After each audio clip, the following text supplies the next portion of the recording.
Hello friends, today in this video I am going to discuss the poem Paradise Lost by John Milton. We'll see line by line explanation of the whole poem. So let's get started by introduction of John Milton. He was the greatest poet of English language and best known for his epic poem Paradise Lost 1667 and this consists of 12 books Paradise Lost, and this is the first book that we are going to discuss. And his writing style, rhetoric, prose, and influence on 18th century verse. And these are some lines from Paradise Lost. We'll see that them in the poem later on. And these are some of his early life details and his writings and his early life. And 1651 he become blinded, and after that he write that he narrated this poem to his daughter, and she write after he got blinded.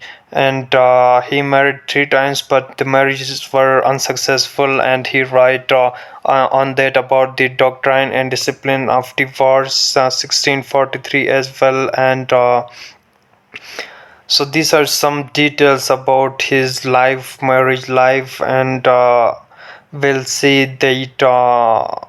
So the theme of fall and expulsion from Eden in Paradise Lost has been discussed by him.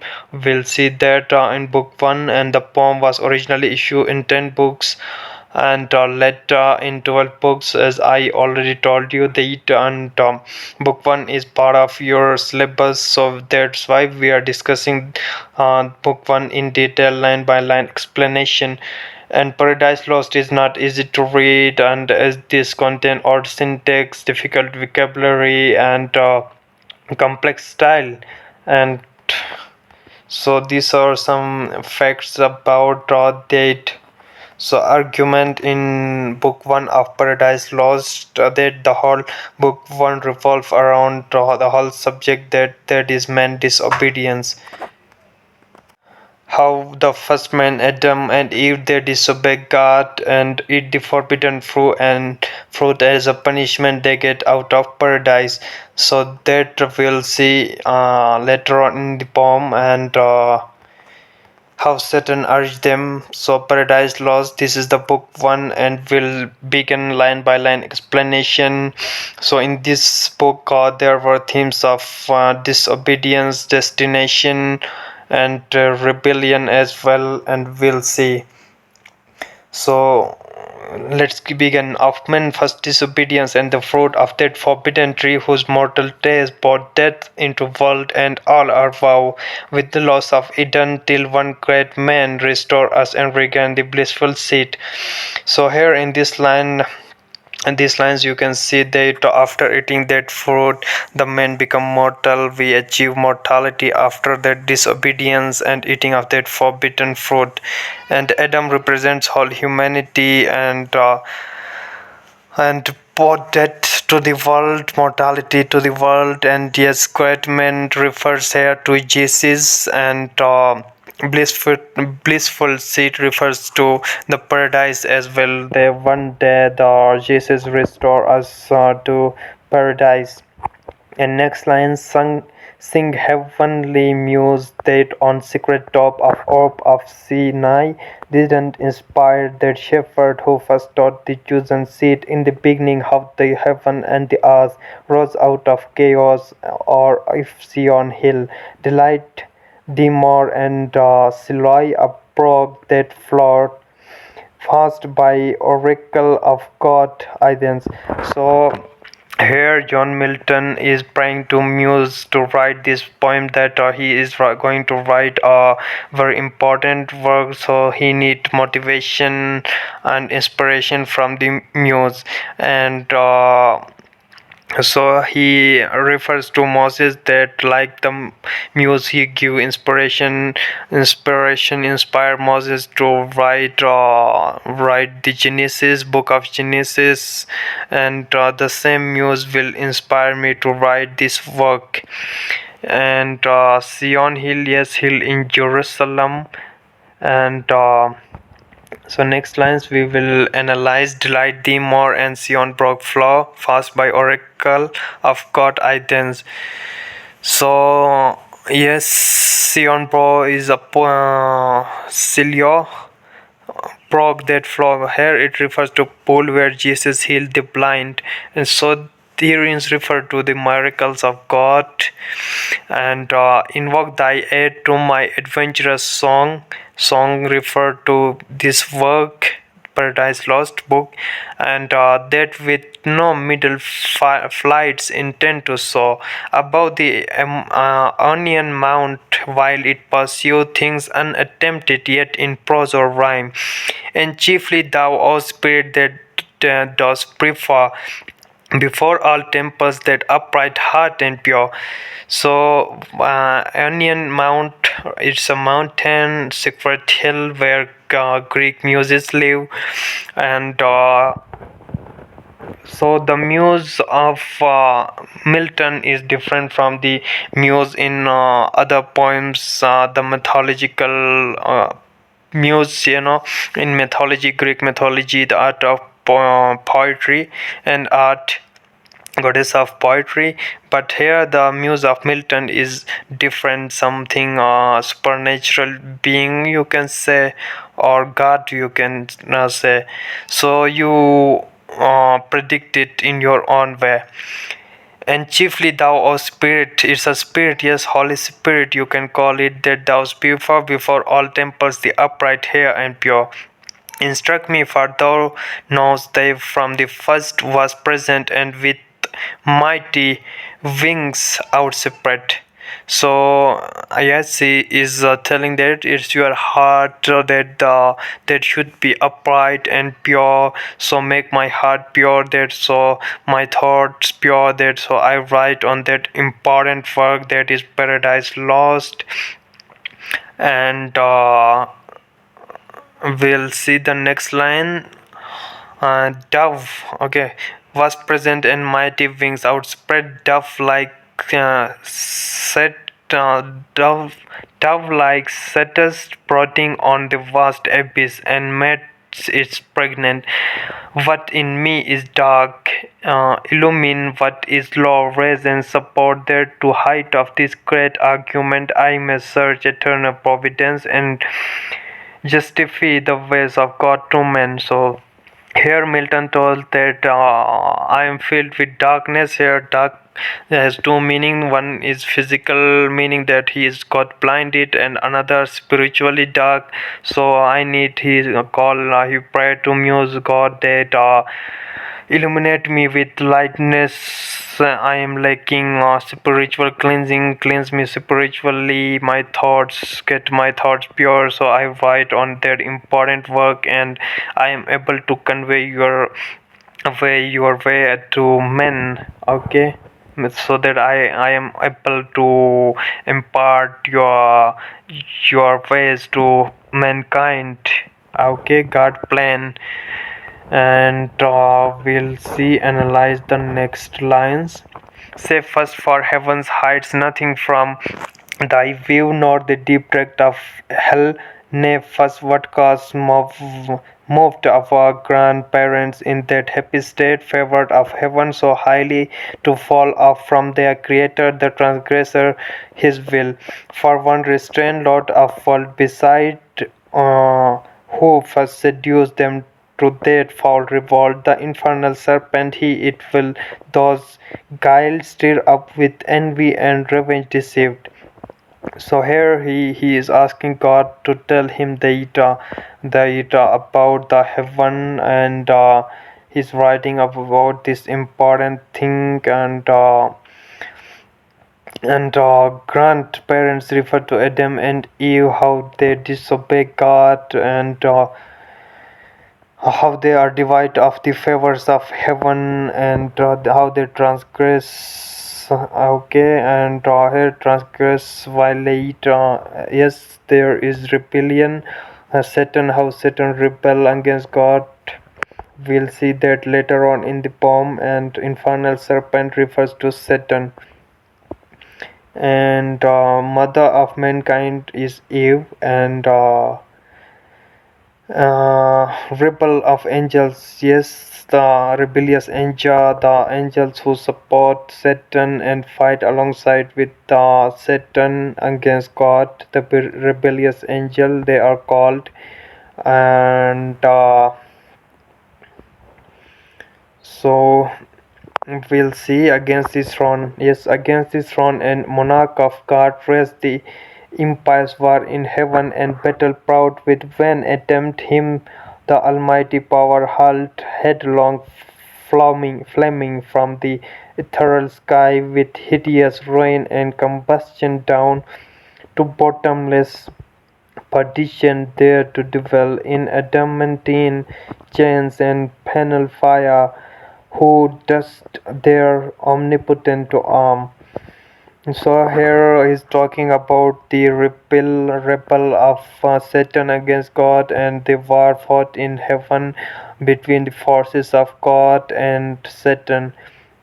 And Satan got defeated and he is expelled from heaven to hell. We'll see the detail of hell later on. And yes, ethereal skies mean flaming in the flames of heaven. He got punishment and he and bottomless perdition refers to hell there, and its description of hell and point of Satan in deep down is described there. Omnipotent to arms here means he had to defy and he remained there. Discussing about Satan, he remained in hell forever. And yes, horrid. Okay, to mortal man, he with his horrid crew lay vanquished, rolling in the fiery curve, confounded through the immortal. But his doom river reserve him to more wrath, for now he thought both of lost happiness and lasting pain. So here it refers to Satan. He refers to Satan and his horrid crew, the fallen angels. They get vanquished, defeated by forces of God, and they were expelled, thrown to hellfire. And his fate, he doomed Satan, and he is having a everlasting pain in the hell.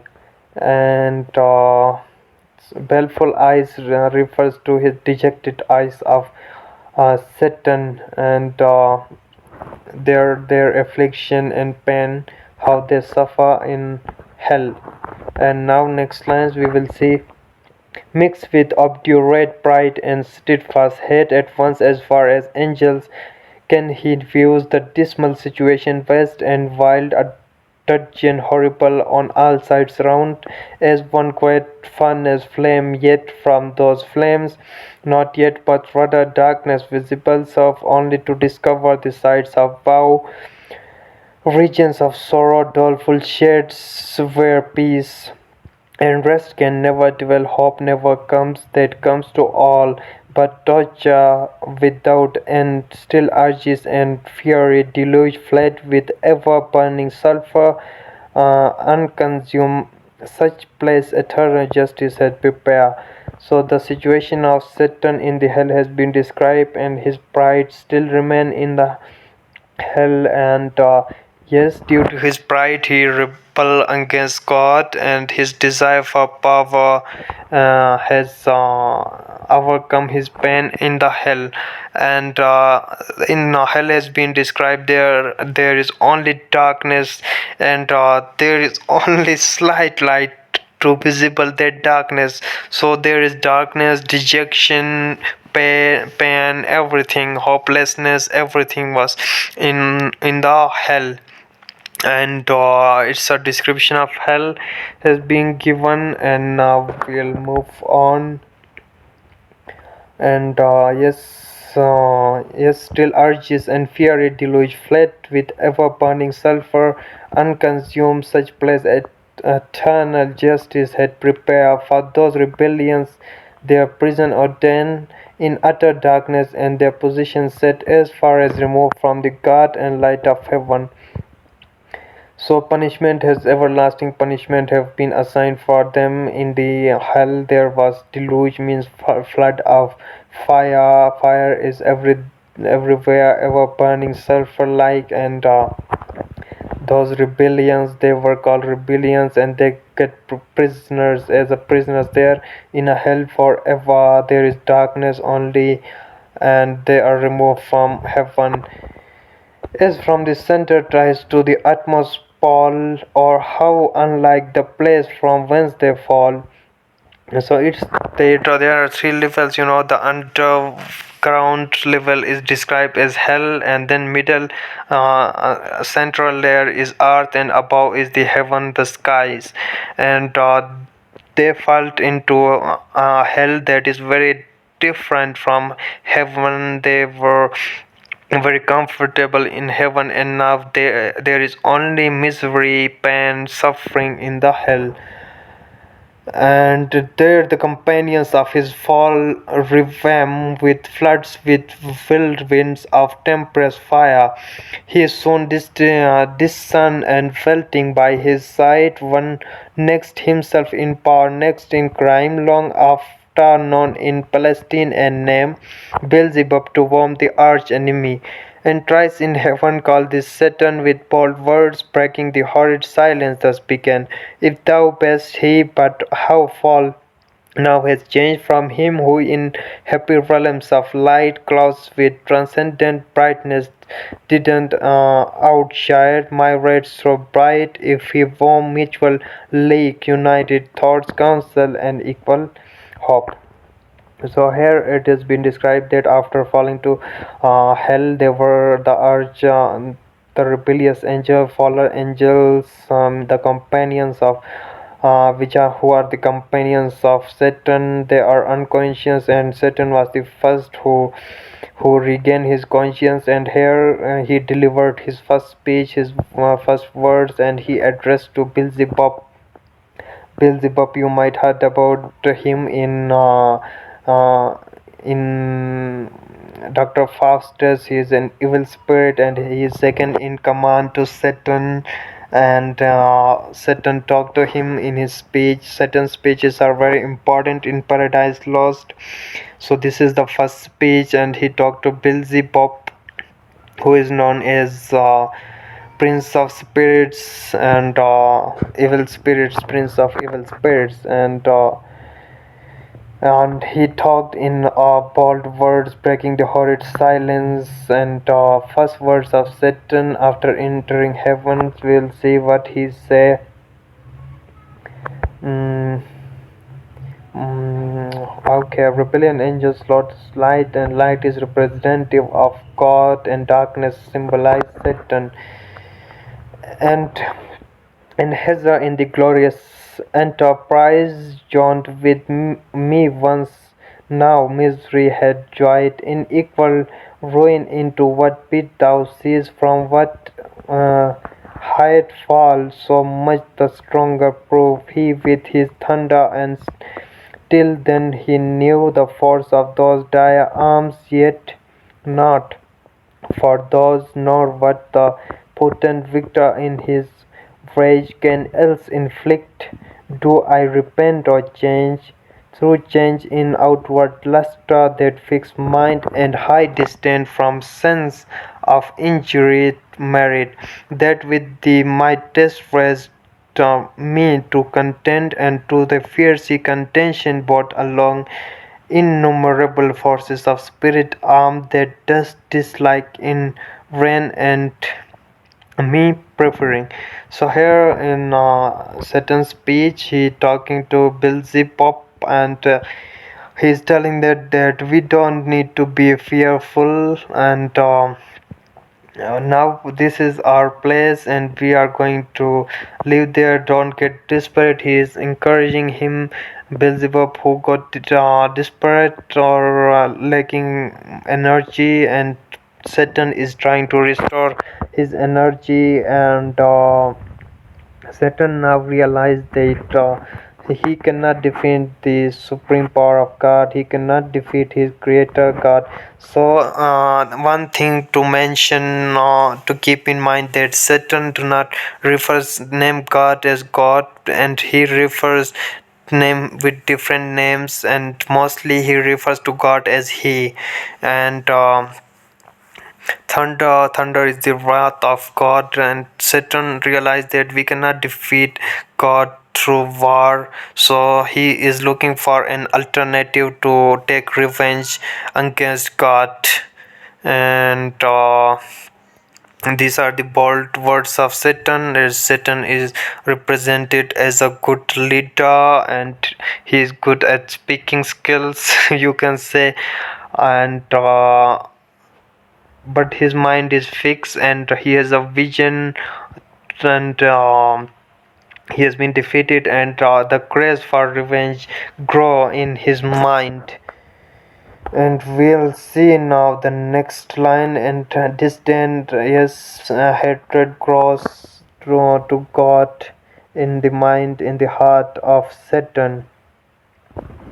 And that dust disdain his friend, and he preferring his utmost power with adverse power of pause in dubious battle on the plains of heaven, and shock his throne what that field lost. And so Satan here telling us, telling his Beelzebub that what if we lost the battle? We have an alternative. Still, all is not lost. Still, we have for hope. Still, we can do something to take revenge or to harm God.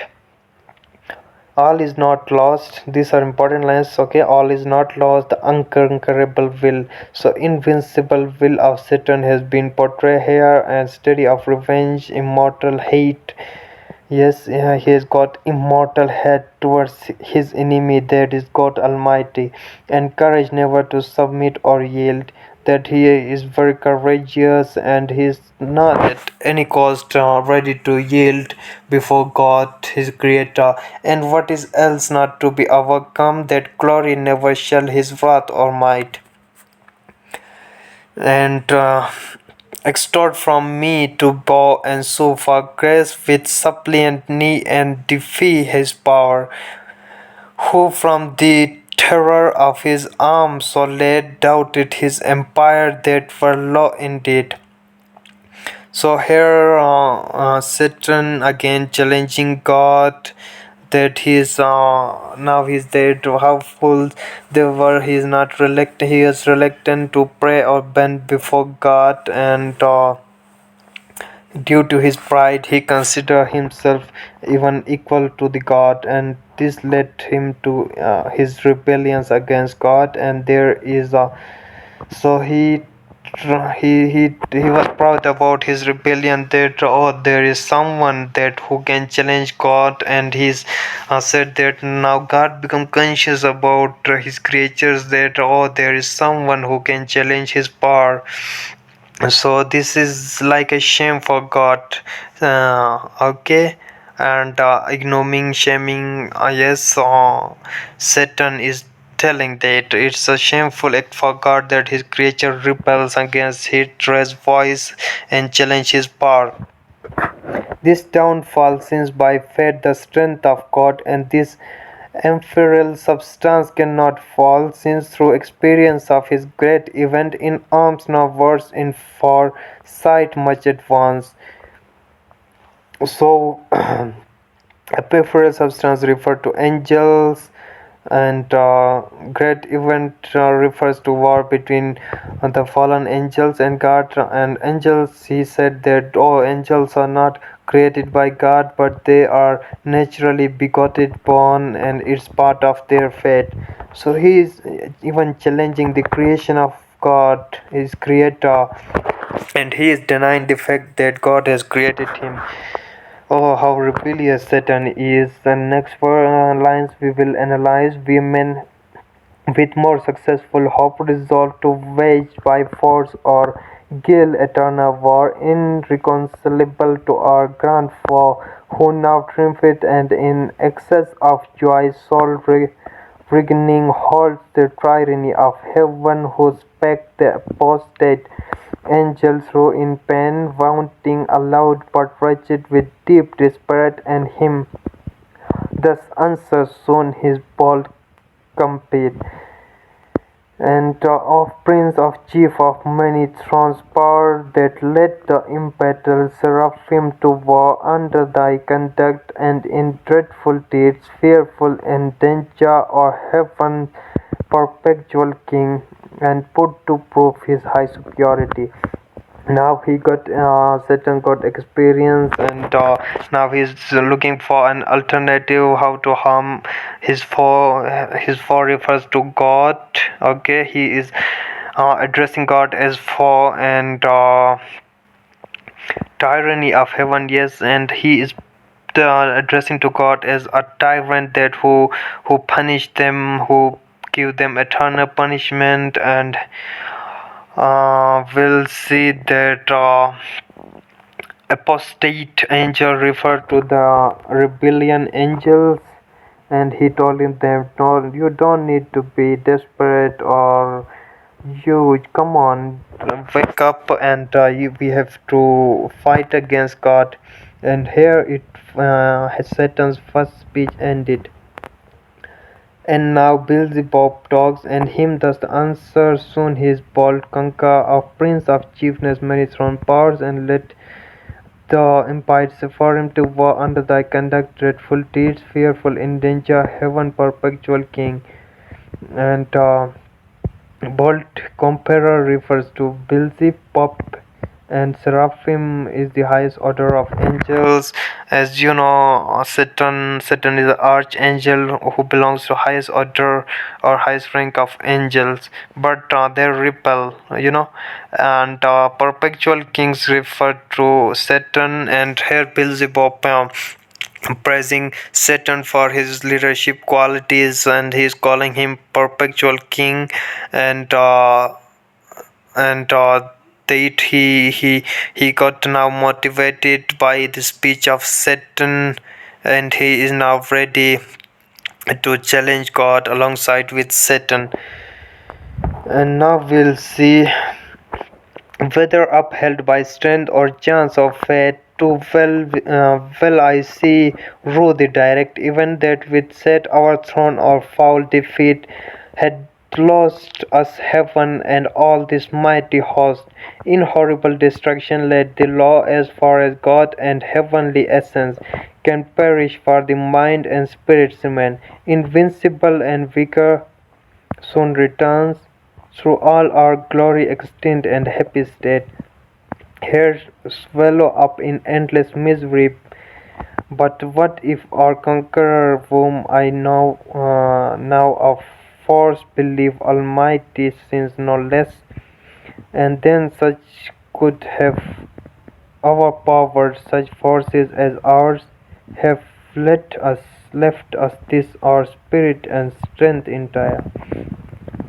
So here he is discussing that they have to regain their strength, and it's part of their fate to be fallen there, and they have to regain their strength and to stand up against God again. And all is not lost there. They have still hope, and Satan has invincible power and vigor, and they are challenging the power and glory of God again. And here they have to live up in the heaven in the endless misery. But the conqueror here refers to God, and Satan is telling that now I am forced to believe Almighty. But now he is his God is his greatest forever, and he is complaining that God left us to suffer forever this endless pain, and their mortality retain the God retain their mortality, so that they suffer forever in hell. And we'll see here in the heart of hell to work in fire or do his errands in gloomy deep. What can it then avail through yet so we fail strength undiminished or eternal being, to undergo eternal punishment. Whereto with speedy words that arch friend replied, fall in Europe, to be weak is miserable. So here Satan is his second speech begins that he is talking, and in his second speech he addressed the other fallen angels that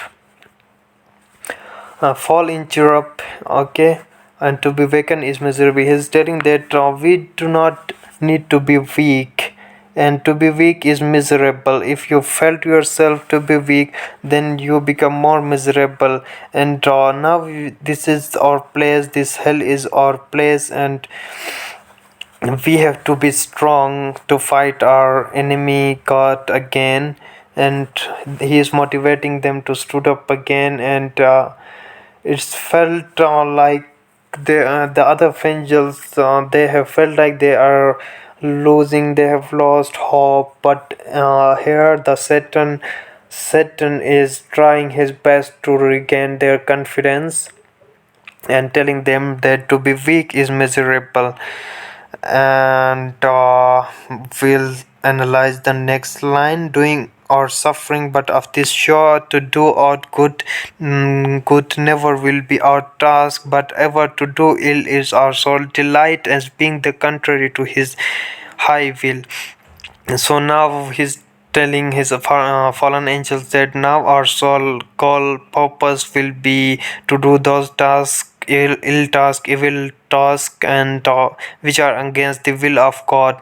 So this would be our mission, and we distract or we harm God by going against his will and corrupting his creation.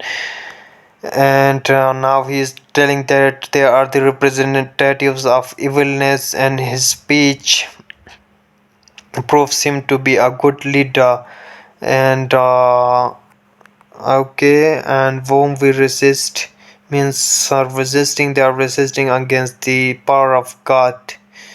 And now we'll see: out of our evil seek to bring forth good, our labor must be power that end out of good still to find means to evil, which oft times may succeed, so as perhaps shall grieve him if I fail not, and disturb his inmost counsel from their destined arm. But see, the angry victor had recalled, and his ministries of vengeance and pursued back to gates of heaven. The sulphurous hell shot after us in storm, our blonde had led. The furious surge that from the precipices of heaven received us, falling and thunder, winged with red lightning and impetuous rage. So now for he said that we have to resist against the force of God, and his that our motive would be find to means of evil, and we are representative of evil, and doing evil is our sole purpose, and he was intended to disturb God plans or God way of life to men. And angry victors, he addressed God as angry victor, and he is seeking vengeance and revenge against God. And sulfurous hells refer to hot like sulfur. So yes, the atmosphere in the hell was hot like sulfur. And description of hell is there: the furious surge, it's hot like sulfur, and the hot thunder of lava like substance. And impetus rage means the very hard rage of Satan. And we'll see for, yes, he is addressing God as for, and defeating his foe become sole purpose of his life now. And we'll see the next lines. Okay, from off the tossing of these fiery waves, their rest, if any rest can harbour thee, and resembling our affliction power, consult how we may henceforth most offend our enemy, our own loss, how repair, how overcome this dire calamity, what reinforcement we may gain from hope, if not what resolution from despair. So in these lines, Satan is telling them that we have to defeat God and we have to fail His way of life and we have to fail the plans of God and this calamity, because God has given us this calamity, this dreadful punishment forever. And from here, Milton's speech gets started, and we will analyze that. Thus Satan, talking to his nearest mate, with hand uplift above the wave and eyes that sparkling blaze, his other parts besides prone on flood extended long and large, lay flouting, may as wrought in bulk as huge as worm the fable's name of monstrous size. Titan earthborn that one on Jove, Briareus, Typhon, whom the den by ancient Tarsus held on that sea breast, Leviathan, which God of all his work created huges that swim ocean stream, him happily slumbering on no waveform, the plit of some small night founder skiff. So here Milton's give description of Satan, that he is describing his physical appearance, that how he emerged from that hellfire, that Milton compares Satan with Titan. Milton portrays Satan as a very large, and by comparing him with Titan in mythology, a very huge creature, and there are 12 in total. Okay, if you watch movies Wrath of Titans, there you can saw there is that concept of titans. Okay, and Jobs refer angels or spirits. Yes, the god on sky, gods of sky according to mythology. And Briareos are giant creatures. Typhon, yes, against another giant creature having 100 heads. So here Milton is comparing Satan to all these huge giant creatures to tell that how physically he is strong, how physically he is big, and so Tarsus, yes, hell-like. Tarsus is a hell-like place, underworld where Tarsus was born. And Leviathan in Bible, it is a mythical serpent which lives in ocean, and it is being told that the Leviathan is so large that even people misunderstand him for island and anchor their ships on that Leviathan.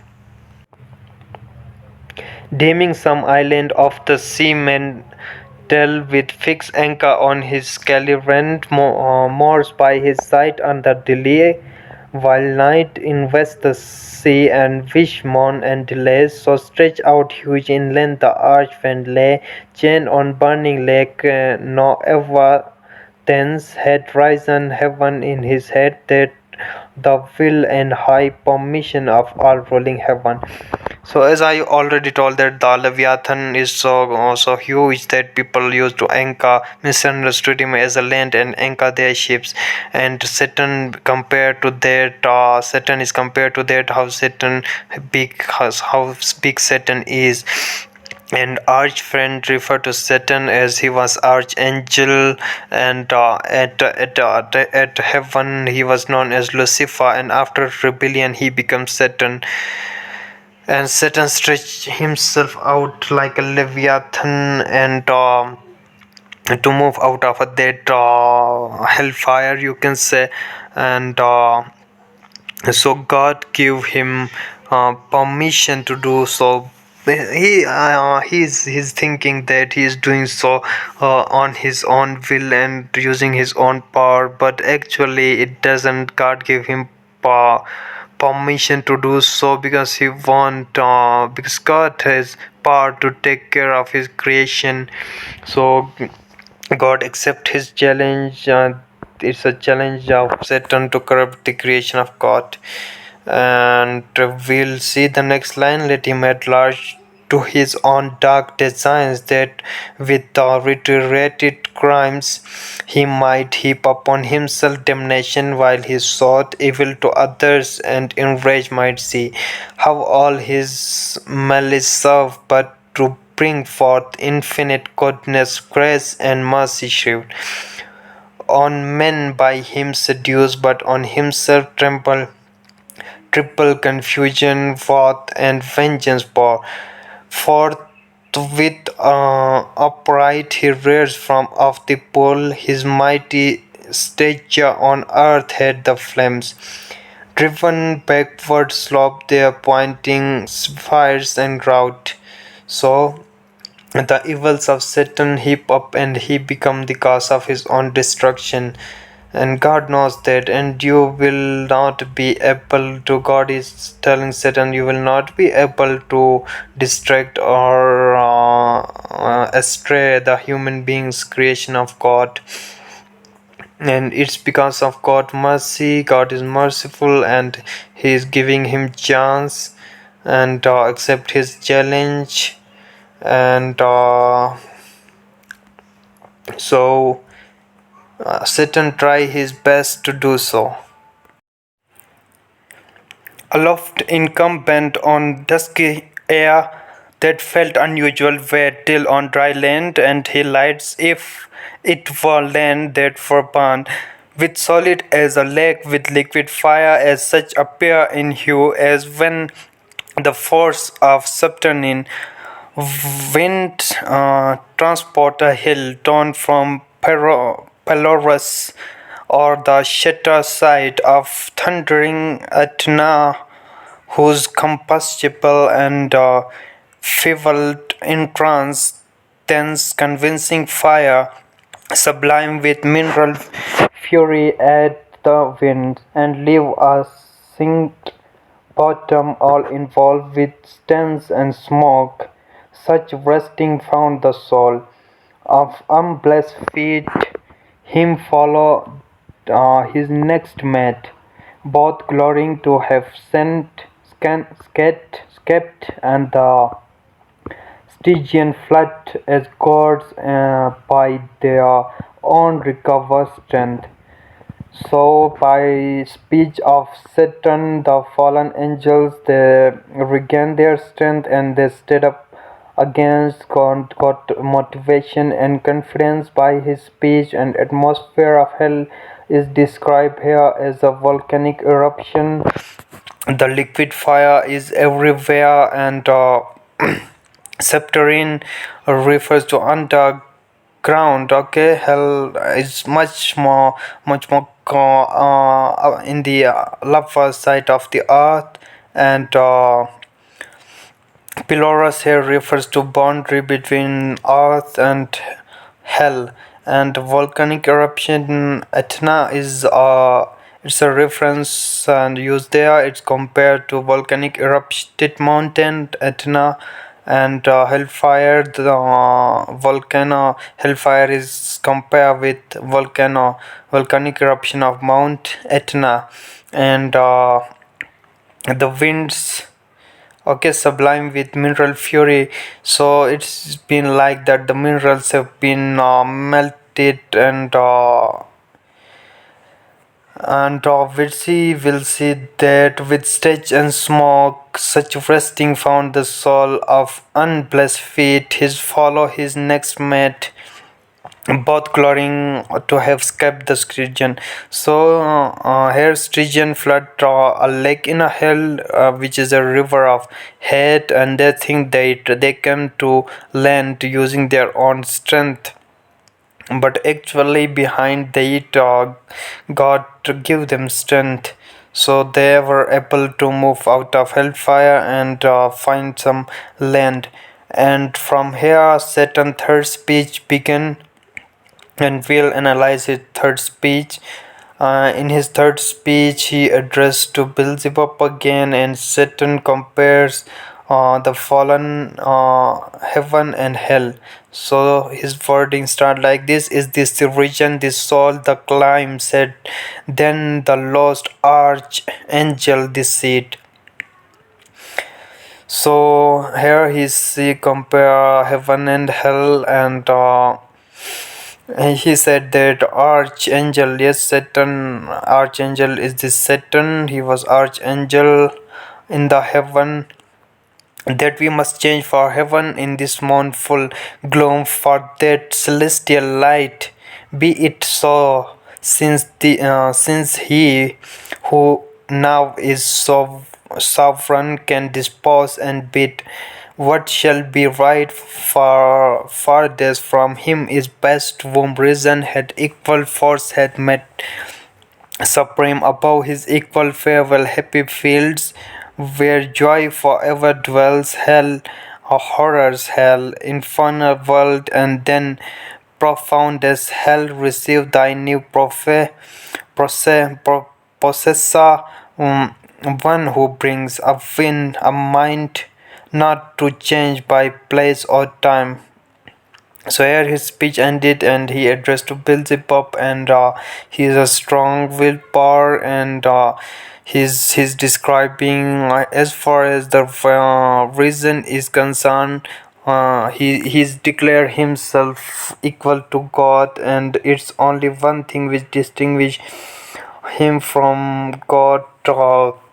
On the basis of power, that he cannot defeat his the god, okay, and on in other ways he consider himself equal to god, and he called them that we are equal to gods, and he rule above, and we rule here, we are rulers here in the hell, and this is our place now, and make your mind that it is better to rule in hell than to be slave in heaven. So he told them that.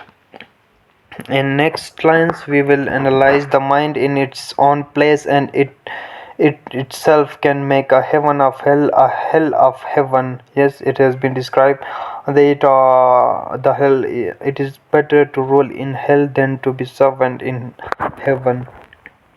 What matter where if I be still the same, and what I should be all but less than he.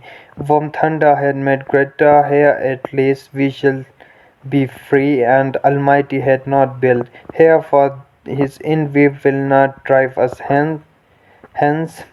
Here we may reign secure and in my choice.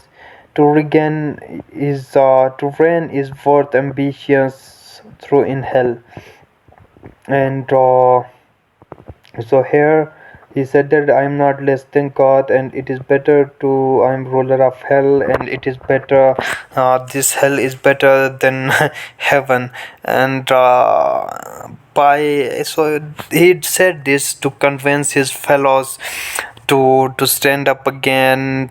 To rebel against their creator God, and he assumed that he was Satan on heaven, and so was also in here hell as well, and things didn't happen according to God rule, but here things occur according to our will. He is telling them that here for his envy, okay, here we may reign secure and in my choice to regain. So it is, he said it is better to be, it's again to better to rule over health than to live in heaven under the force of God.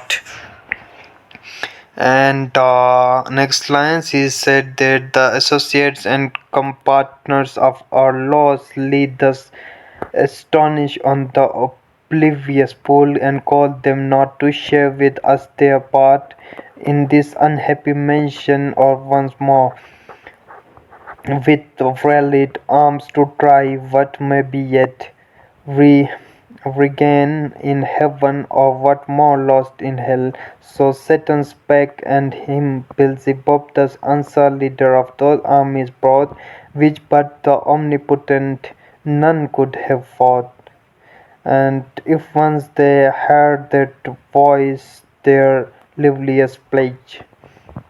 So oblivious pool, forgetful pool, it refers to hell, and unhappy mentions also refers to hell. And Beelzebub, now convinced by the speech of Satan, and he show faith in Satan, and now they were regain their confidence and ready to repel or fought again. And of hope in fierce and dangerous heart, so oft in worse extremes, and on the perilous edge of battle, when enraged in all assault, their surest signal, when will soon resume new courage and revive through now they lay, grovelling and prostrating on yon lake of fire, as we are while astounded and amazed. No wonder fall such a pernicious height, and his cars had ceased when the superior fiend was moving towards the shore, his ponderous shield, ethereal temper, massy, large, round behind him, cast the broad circumference, hung on his shoulders like moon, whose orb. And so yes, it has been described that he is such a convincing speaker that he is able to regain, to bring hope again, even in misery, fear, and dangers. And it has been described that Milton gave physical description of Satan, that how strong he is, how strong-willed he is, and superior field here refers to Saturn, shore refers to land, ponderous shield refers to massiveness. So here physical description there, the Saturn has a shield which is very vast, even big as a land, massive shield, and ethereal temper, massy, large, and Saturn shield is like that as compared to moon. Okay, his shield is rounded like moon, big like moon, beautiful, and so the moon which was seen by Galileo using his binocular, broad circumstance means like a moon. And we'll see in next line Galileo's reference, hang on his shoulder like a moon, whose orb.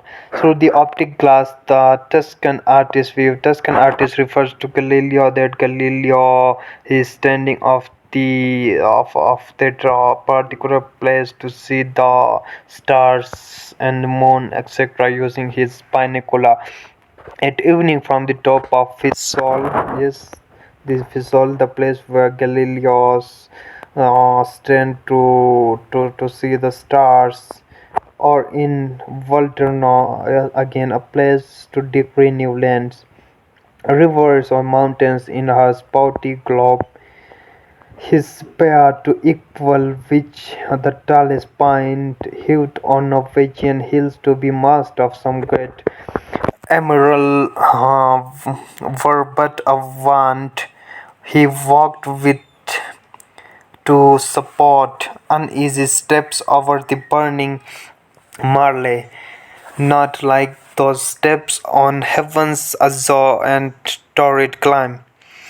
Smote on him sore beside, vaulted with fire, not halls saw he endure till on beach of that in flames sea he stood and called his legions angel forms, who lay in transcend thick as autumnal leaves that strew the bogs. And in Volumbrosa were the Arthurian shades. So what actually happens in this line, that is a continuation of how Satan prepare to fight against. His shield has been discussed, and now his spear has been discussed, that his spear is more very precious, which is made from Norwegian wood, best across the world. Spotty globe refers to unequal rough surface of the moon. And yes, his spear, this is a description of his spear. And so he's ready, he's ready for the fight again. And so we'll see the next lines. Of that inflamed sea he stood and called. Yes, he stood and called his legions, means his friends, fallen angels form, and lay in strength thick as autumnal leaves that strop rocks. So here Milton compares the fallen angels to the fallen leaves of autumn. Okay, simile has been used there.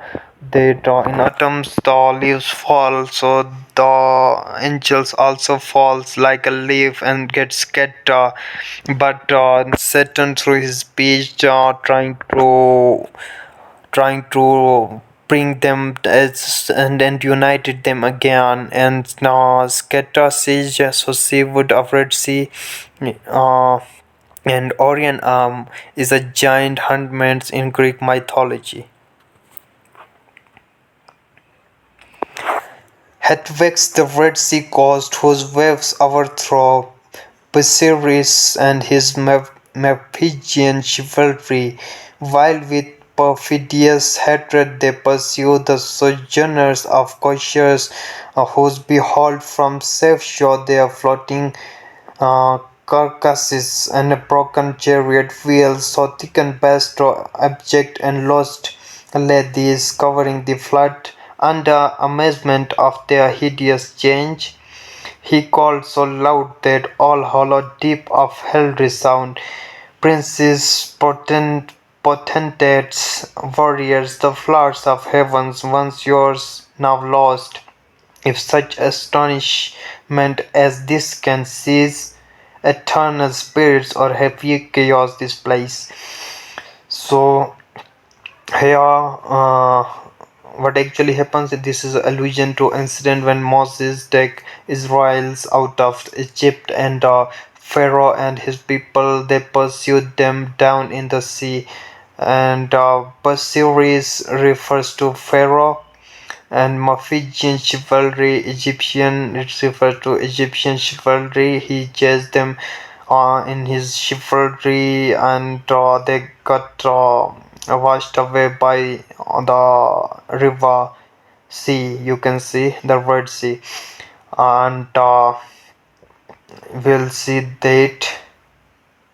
And this is our and sojourners refers to temporary reside. The Israelis that were sojourners or temporary resides in Egypt, they were strangers, outsiders there. And people of Egypt, the people of Pharaoh, they are not giving refuge to them. They are slaves there, and so they want freedom. And carcass, dead bodies of the people, the army of Pharaoh, referring here. And we'll see. He called so loud that okay, it refers to shouting of calling of Satan, that his call was so loud that it was heard deep down of hell resound, and it was heard by the potentates, means rulers, warriors, and flowers of heaven even. So Satan spoke again now. His third page, he spoke again now. This place, he said that this place is part of your fate, and embrace it, and stand up to fight and take revenge, and don't regret on what you have lost. And he told him that remember the place you have taken to rebel against God, and it is not time to mourn, it's time to take action. And provocative, he talk in a very provocative tone. And we'll analyze the next lines. And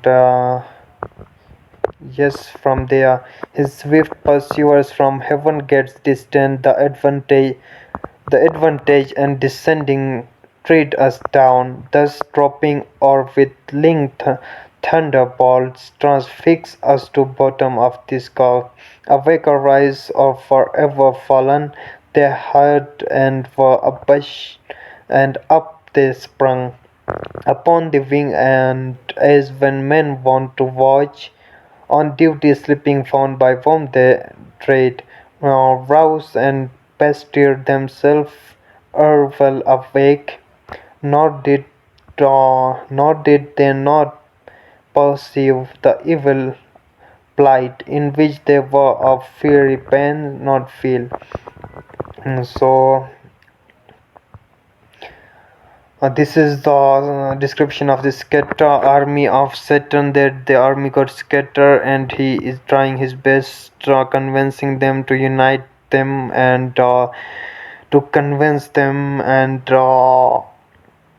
his speech is so loud, so energetic that it can be heard far flung away, and it causes thunderbolts and so how this is how the rhetorical qualities, leadership qualities of Satan has been discussed there.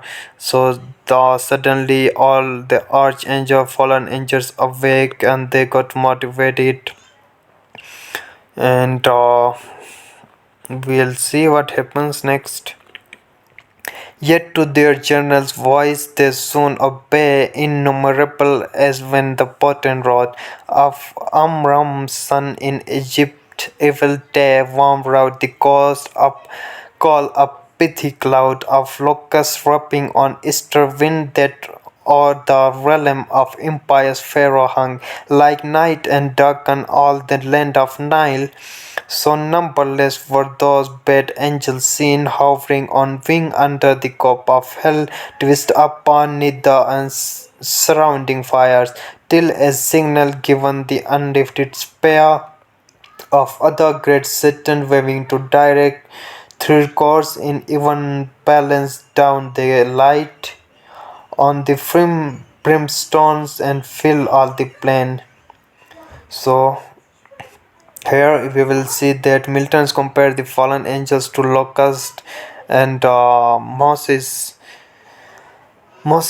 day of his birth and heaven. And Moses, at the time of his birth, he was live on a Nile river to save his life. And Amram's referred to son. Amram was the son of God, and Moses was the son of Amram's. And so locust, yes, it was a plague of locust on Pharaoh's people. It was a curse or punishment from God because they also disobey God and rebels against Him. And Pharaoh impious, yes, he was impious, he was infidel, and so then another cup of hell.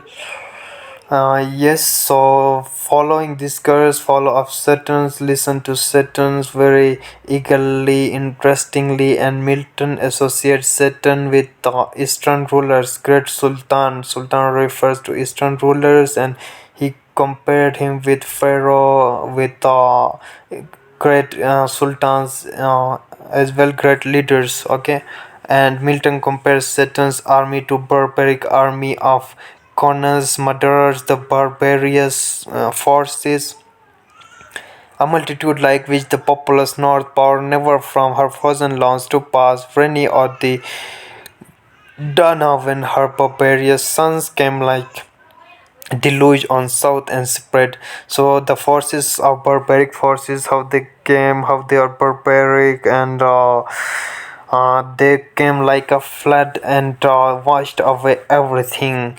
And Saturn army is compared to them as well, and so forthwith from every squadron and each band the heads and leaders thither has were stood their great commander, godlike shapes and forms, excelling human princely dignities and powers that honest in heaven sat on thrones through of their names in heavenly recounts now be no memorial blotted out and raised, but their rebellion from the book of life, nor had they yet among the sons of Eve got them now new names, still wandering on earth or the earth through God's high sufferance for the trial of men by falsities and is the greatest part. So here the fallen angels have been described that when they were in heaven, the fallen angels are like godlike powers. They are godlike and they are better than humans. And he's telling them that okay, you are like God, you are better than humans, and so God delete their records forever, and there are no chances of their return to heaven again. Okay, and now hell is their place forever. And son of Eve refers to human beings, and they are no more angels, nor they are human beings, but they transform to any shape, any form. They have such powers of mankind. They corrupted for forsake God their creator and invisible glory of him that made him them to transform of to image of truth adorned with gay religions full of pomp and gold, and devils to adore for deities. And then were they known to men by various names and various idols through the heathen world. Some use their names best known, who first, who last, roused from the slumber or that fiery couch, or their great emperors called as next in worth came singly, where he stood on the bare strand while the promiscuous crowd stood yet aloft. So here Milton described that the fallen angels, when they come on earth, the people pursue them as deity, and they corrupted people in such a way that people began to worship them, and they transform to false god, or false god. And here there is a list of those fallen angels or those false gods. We'll see them, and Milton asked God to highlight these false gods. Okay, and they were known by different names. We'll see that the list of fallen angels says that emperors refer to here. Great emperor refer to Satan. He is portrayed a great emperor, and okay.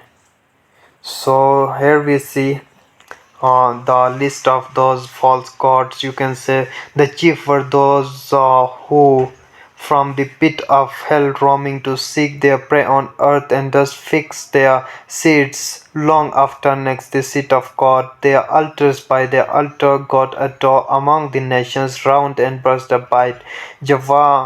Jehovah thundering out of Sion throne between the cherubim Yah of place within his sanctuary itself, their shrines, abominations, and with cursed things his holy rites and solemn feasts profane, and with their darkness dust affront his light.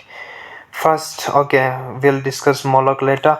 Okay, from there, introduce the first group of those fallen angels, false gods, and their rumor on earth to seek their prey, which are human beings, to corrupt them, and their seeds mean worshipping seed. And uh,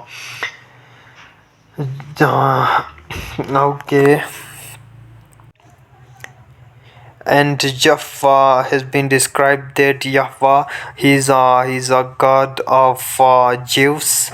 Okay, and Sion, seat of God, and between the cherubim, the cherubs are the winged angels, and here abominations refer to idol worshipping, and pagan deities, how the pagan deities have been worshipped, we'll see.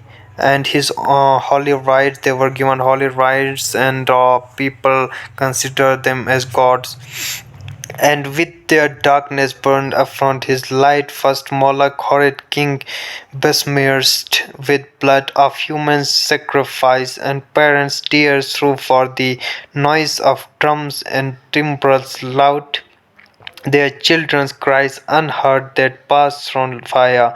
To his grim idol him the Ammonite worship in Rabbah and her watery plain, in Argob and in Basan to stream.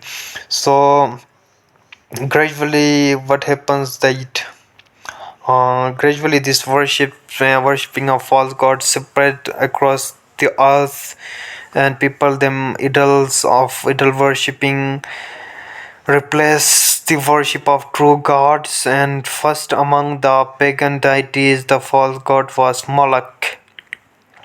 Name of that false god was Moloch. And what the people did, they sacrificed their infants for the sake of that Moloch. And so to his grim idol, yes, these are the places in Jerusalem, Rabbah, and Argob, etc. And we'll see next lines. Of utmost are none, nor content with such audacious neighborhood. The wisest heart of Solomon he led by fraud to build his temple right against the temple of God on that opprobrious hill, and made his grove the pleasant valley of Hinnom, Trophites, and Black Gehenna, called the type of hell. Okay, so pagan deity gods were given names by their worshippers, and Moloch defrauded the people, and he defrauded the great King Solomon. And so here Solomon dedicated Hinnom to Moloch, which is a temple. Okay, Hinnom. And place Hinnom changed to, and Hinnom, which was once was a pious place, sacred place, now it's changed to impious place like hell. And we'll see the next deity false god. Next, Chemos. Next Chemos, absence dread of Mob's sons, from Aror to Nebo, and the wild of southmost Abarim in Hesibon, and Hieronym, Sion's realm beyond the florid dale of Sibma, clad with vines, and lily to the asphaltic pool. For his other name when he enters Israel in Sittim on their march from Nile to do him wanton rites which caused them vow. Yet thence his lustful orgies he enlarged even to that hill of scandal by grove of Moloch, homicide, lust yard by hate, till good Josiah drove them hence to hell. So then the next false deity god was Chemos, and people began to worship him in, and the places were discussed. Name of the places where he was worshipped: from Aror, Nebo, and South Abarim, and Hisibon. These are the places. Okay, Hieronym, Sion. So these are the places where this Chemos was worshipped by people. And here asphaltic pool refer to dead pool. And so what actually happens that Israel, this reference to Israel as well. Israel in stones, Sittim, a place, okay, in Nile. So on their way, when the Israelis are on the march away from Egypt, on their way to promised land, the Israelis got distracted by the Chemo, Chemos, and they got lustful, and they got a lustful relation with the daughters of Moabites. So they become Chemos worshipper, and they have to face the wrath of God. And yes, till good Josiah drove them hence to hell. So until okay, here Josiah refers to a king until he came to relieve them. Okay, with this came they who from the bounding flood of old Euphrates to broke that parts Egypt from Syrian ground had journal names of palms, Ashtaroth, those male, those feminines for spirits when they please can either sex assume both or soft so soft and uncompounded in their essence pure, not tied in manuscript with joint or limb, nor founded on the brittle strength of bones like cumbrous flesh, but in what shape they choose, dilated condensed broth. So refers to them, okay, and another reference to pagan deity gods and the places where they were worshipped, and they can assume any sex or any gender. Some of them are male and some of them are female, and this difference of gender is for humans, it's not for spirits, and they can take any any shape, size, colors, gender, anything. And so they are made from pure essence and they are not like humans. And yes, here bones refer to composition of human beings. They are more from limbs and bones, and whereas the spirits that themselves control their shape, size,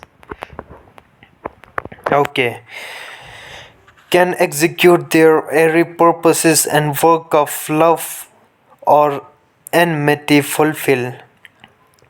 For those, the race of Israelis oft forsook their living strength and unfrequented left his righteous as altar, bowing loudly down to bestial gods for which their heads as loud bound the down in battle sung before the spear of despicable for with these in troop came Astoret, whom the Phoenicians called Astoret, queen of heaven with crescent horns, to whose bright image neatly by moon Sidonian virgins paid their vows and songs. In Sion also not unsung where stood. So what happens in these lines? Eri refers to air, which is invisible,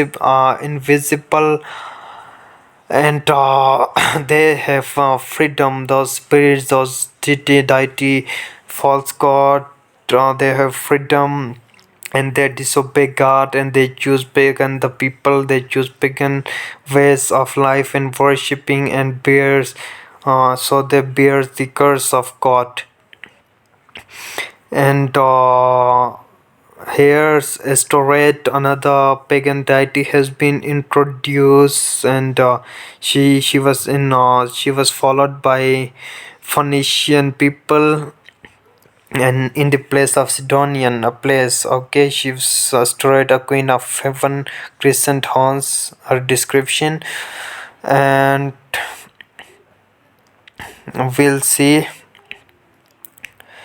To whose bright image nightly by moon Sidonian virgins paid their vows and songs. So Phoenician virgins, they have forgiven their vows to her, and their songs. Zion is a place, and so her temple was built there, and in the Zion mountain of olive, and having many and then by that Euthorius kings. So here refers reference to a king. There was a king who has many wives, and due to his wives he become pagan, an infidel, and start worshipping pagan deity gods, and beguiled by his fair adulteress fell to idols foul. Thomas came next behind. So he related with the adultery, and another pagan deity god has been introduced, the idol fault Themis, another pagan deity false god Thamus has been come behind, then he come whose enveloped wound in Lebanon alert the Syrian damsels to lament his wife amorous daintiness all summer's day while smooth Adonis from his native rock uh, run purple to sea suppose with blood of Thamus yearly wounded the love tale infected Sion's daughters with all like hate whose wanton patience in sacred porch.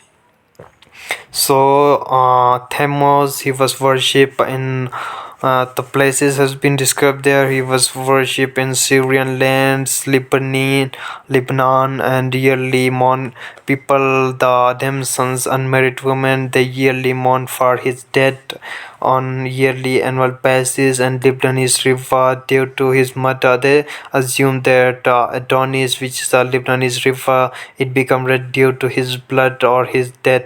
But actually, it was not the reason. It due to a scientific. The reason it turned red, but they assume it was due to murder of Themis, and so they mourn for his death. Okay, they have such belief in Themis, and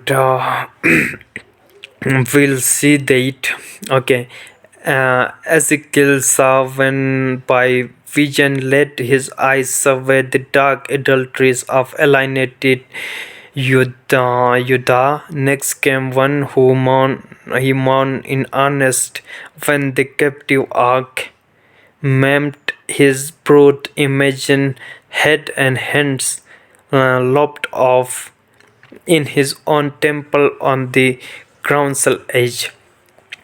So Ezekiel, he was the name of a prophet who came to demolish this idol worshipness and captive ark. Here it refers to Palestinians who fought a war with Israelis and capture that ark which made by Moses, a golden box like, and place it in the at the Dagon temple. We'll see it, we'll discuss Dagon, who was another false god, and telling about Dagon okay in his temple on the council. uh, then okay, we'll see Dagon there. He was a Palestinian sea god. We'll see his description. Okay, where he fell flat and shamed his worshippers, taken his name sea monster, upward man and downward fish, yet had his temple high red in Azotus, threatened through the coast of Palestine in Gath and Ascalon and Ekron and Gaza frontiers bound him followed the women whose delightful seat was fair Damascus on the fertile bank of Abana and for lucid streams, and he also against the house of God was Paul. So another false god Dagon has been introduced there. His physical description there, he was a sea god, sea monster. He was like a mermaid, upward man, and downward fish like. And the idols of Dagon fell to the ground, and his worshipper felt some doubt about himself that he is unable to defend himself, and his appearance is been discussed there. They built temple, a very high temple for him in the city of Azotus and Gath, Ascalon, Ekron, Gaza. These all are places where he has been worshipped. And another god has been introduced, that is Raiman, northwest god of Veda. And we'll see his description as him follow the Raiman whose right street was fair Damascus on the fertile banks of Abana and for far lucid streams. He also against the house of God was bold a Lipa once he lost and gained a king Ahaz his Scottish conqueror whom he drew God's altar to disparage and displace for one of Syrian mod whereon to burn his odious offerings and adorn the gods. When he had vanquished after this appearance a crow who, under the names of old renowned Iris, Isis, Horus, and their train, with monstrous shapes and sorcerous abuse fanatic Egypt and her priests to seek. So here Raman has been introduced and places he was worshipped in Abana, Farfar, and so if a person suffers so leper, he was a leper king, and leper zephyr means that if a person is suffering from a disease in which pus is formed on a body, and it refers to Neman who was suffering from this. And Ahaz was a king, a great king refers to that, and he even he even defeat those false god Ahaz, great king, and but again he start worshipping them. Okay, he is such powerful that he defeat those false god, but he got distracted and began to worship them again, and many pagan deity gods have come under the following. So another category of those false god, the crew.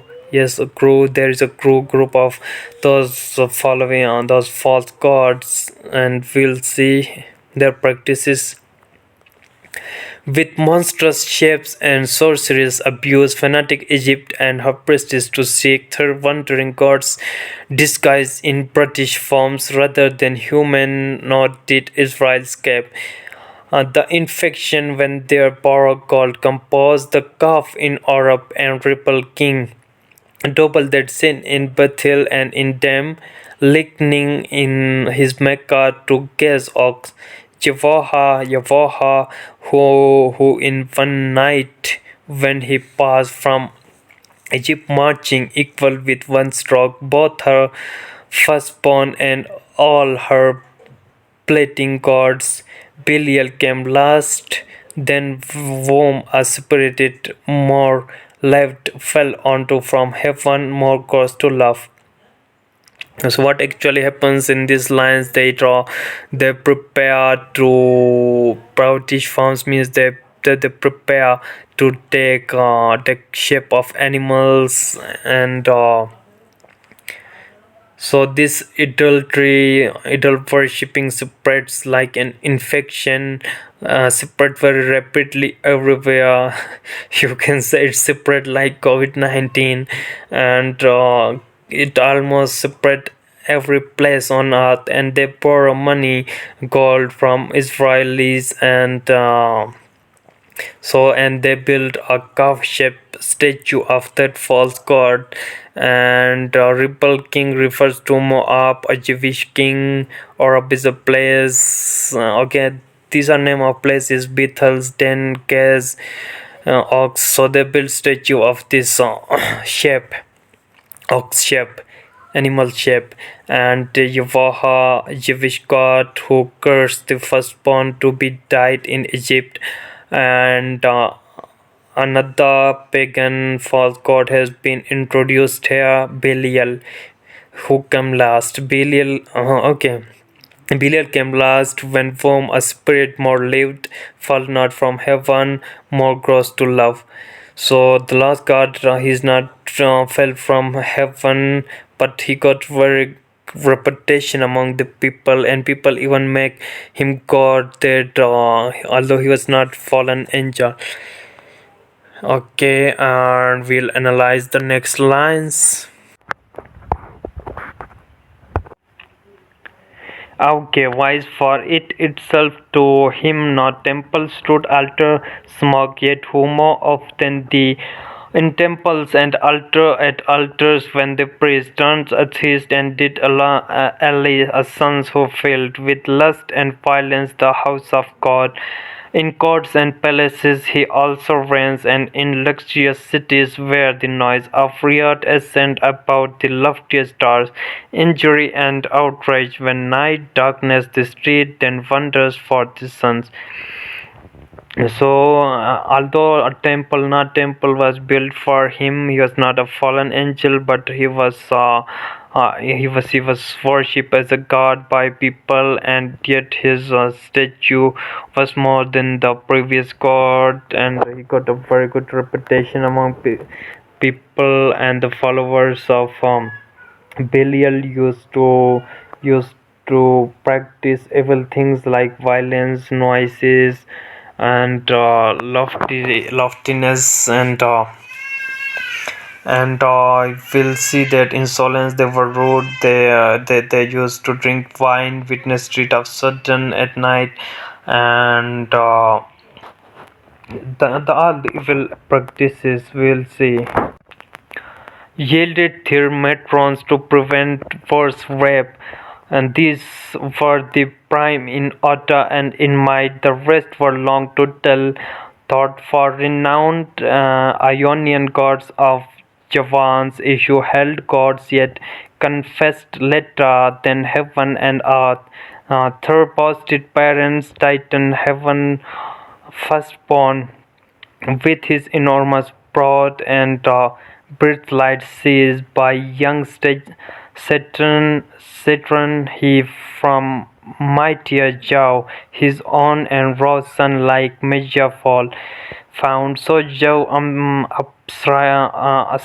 uprising ran, this first in Crete, and Idanon thence on the snowy top of cold Olympus rolled the middle air, Thir's highest heaven, or the Delphian cliff, or in Dodona, and through all the bounds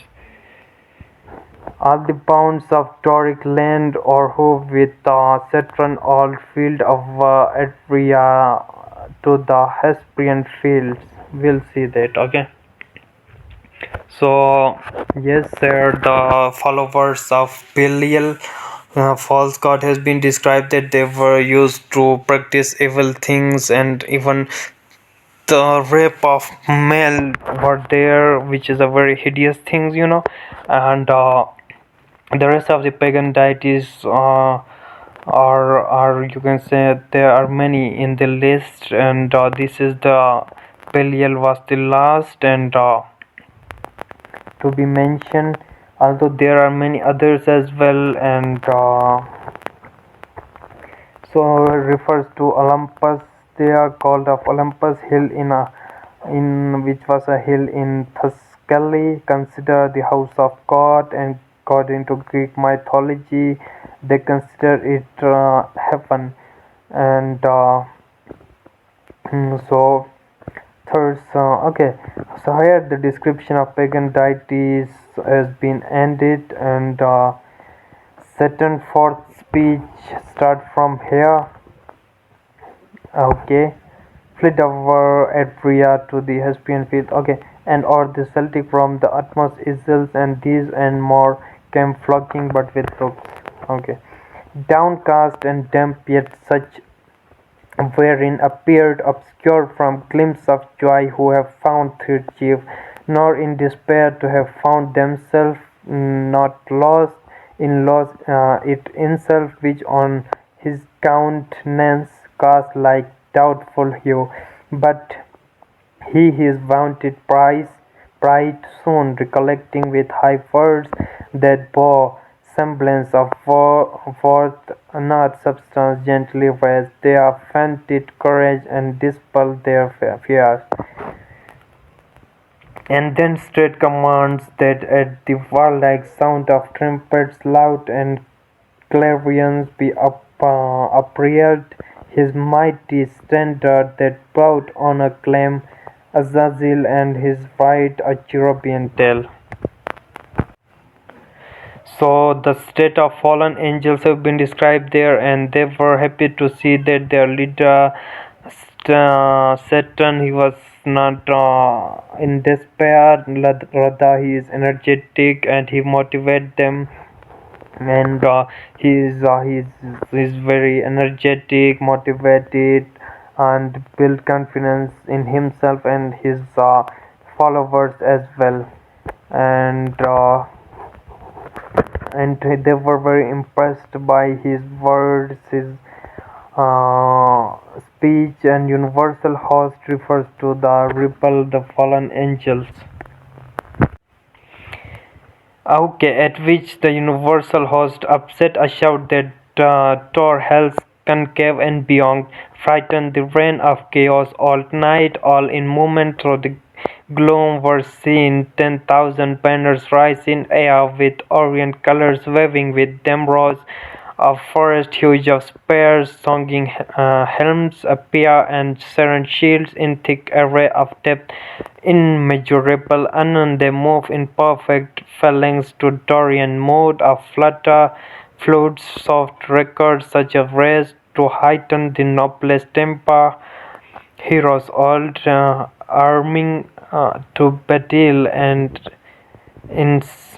instead of rage. So the preparation for battle has been described there, how they were prepared, that the grandiose of Saturn army has been described in these lines, and that the banners they raised in the air and coloring of waving them, they were happy, they were cheerful, and they have holding their happier spears and ready to fight, become energetic by speech of Satan, and music was there which makes them more energetic and lively.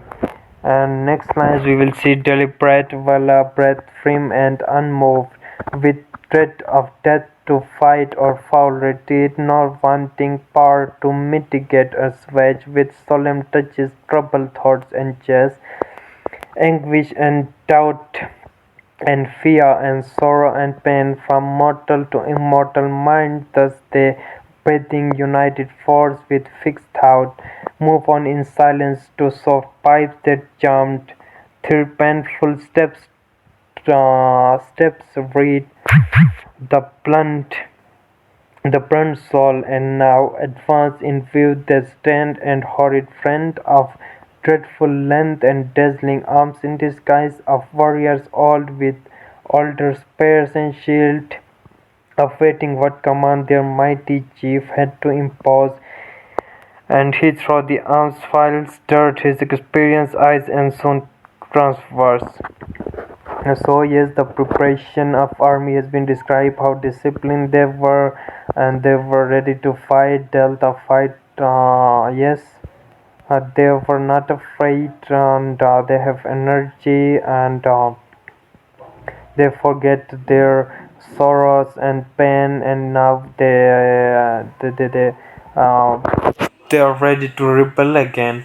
And musical instruments were there, and war preparations are on the peak, and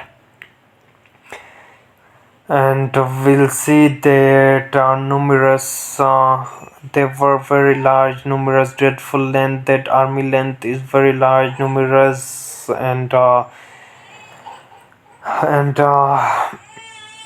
we'll see that the army discipline, the Saturn mighty chiefs refer to Saturn, how he organized them, and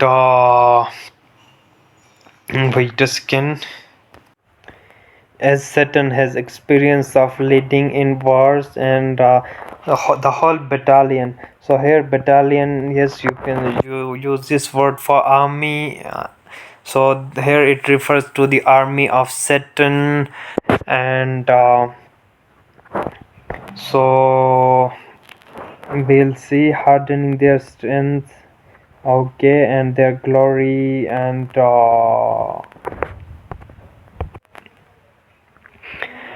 worked on by cranes through all the giant brood of Phlegra with heroic race were joined, They fought at Thebes and Ilium on each side, mixed with auxiliary guards. What resounds in fable or romance of Arthur's sons, begirt with the British and Armoric knights, and all whose sins, baptized or infidel, jousted in Spearmont or Montalban, Damasco, Marcoro, and Trebizond. So here, army of Satan has been compared to great armies, compare world biggest armies ever to Satan's army, and tell that Satan army is much greater than any army in history. And battle between giants, it's been compared to battle between giants and Gaunt's Figlia, and largest battles in the city of Thebes, Ilium, which is a tri-city Trojan Wars. You might heard about them. Even certain army is much greater than Trojan army even, and it is much greater than army of King Arthur as well. And castle, okay, Asparamond is a castle for international tournament. And okay, we'll move on. Orvom Bissetta sent from Afric shore when Charles man with all his peerage fall by Fontarabia, thus for this beyond compare of mortal power, prowess yet observe. Third dead commander, he above the rest, in shape and gesture proud eminence, stood like a tower, his form had yet not lost all her original brightness, not appear less than archangel ruined, and then excess of glory obscured, as when the sun, new rich, looked through the horizon, mystery air shone of his beams up from behind the moon in dim eclipse, disastrous twilight shed on half the nations, and with fear of change perplexing monarchs dark, and yet shone above them all the archangel, but his face, deepened scars of thunder had drenched, and care set on his faded cheek, but under brow face of doubtless courage and considerable pride. So in this line again the description of Satan's army is given there, and it was larger army than anyone, and Charles man, yes, he was a king name, and this army was more glorious, more bigger than that army even, and so Saturn as a representative, as a king, as a leader, and he lead them very more than any leader in history or any legend. And his face, okay, archangel, yes, Saturn was archangel, and his flesh glowing, and the hell sabotaged Satan's appearance, that although he lose hope from inside, and he felt nervous about him inside, and his condition sabotage, but he's not showing his weakness. Despite that, he is motivating his army, and outwardly he pretends that he has no worries, he is all okay, and he is very happy, he's showing that, okay. And we'll see that he got pride, and he has no, he waiting for a revenge, and he has no regret. And will, okay, read me, okay, the next lines we'll see: of dauntless courage, considerable pride, waiting revenge, and cruel his eye, but cast sighs of remorse and passion to behold the fellows of his crime, the followers rather. Other ones behold in bliss, condemned forever now to have their lot in pain, millions of spirits for his fault, amarant of heaven, and from eternal splendors flung for his revolt, yet faithful how they stood. This glory wither as when heaven's fire had scattered the uh, forest oaks or mountain pines with single top their stately growths on bare stands on blasted heads, and he now prepare. So there are no signs of regret from outside, but inwardly he loses hope, and but he is convincing his fellows, the rebel angels, and his fault. He refers to Satan here. They and the third glory withered means that his glory withered from inside, but he's not showing that. And he now prepared. He refers to Satan. He was now prepared, and to speak where at the double frank they bend from week to week, half close round them with all his peers' attention had them mute, tries his azay and tries his bite of scorn, tears such angels weapon forth at last. Words interwoven with sigh found out their way, O myriads of immortal spirits of powers matchless, but with the Almighty that strife was not inglorious, though the event has dire as this place testifies, and this dire change hateful to utter. But what power of mind foreseeing or presaging from death? Here we see that the double rank refers to high rank of that fallen angels. They were archangels, and here how they assemble the army, how the army has been assembled. It has been described there that here Milton humanized Satan's, giving him human-like qualities such as tears, fear, and you see, so angels weep, burn frost at last, and here matchless but with the Almighty and that strife. So they are going to matchless power. They are going to fight against the matchless power of God, and they are going to forge a war again. Okay, next line of knowledge past and present could have feared how such united force of gods, how much as stood like these could ever know repulse. For who can yet believe, though after loss, that all these puissant legions whose exile had emptied heaven shall fail to resent, self-raised and repossess their native seat? For me be witness all the host of heaven, if counsels different and dangers shun, by me have lost our hopes, but he who reigns monarch in heaven till then, one secure, set on his throne, upheld by all repute, consent or custom, and his regal state.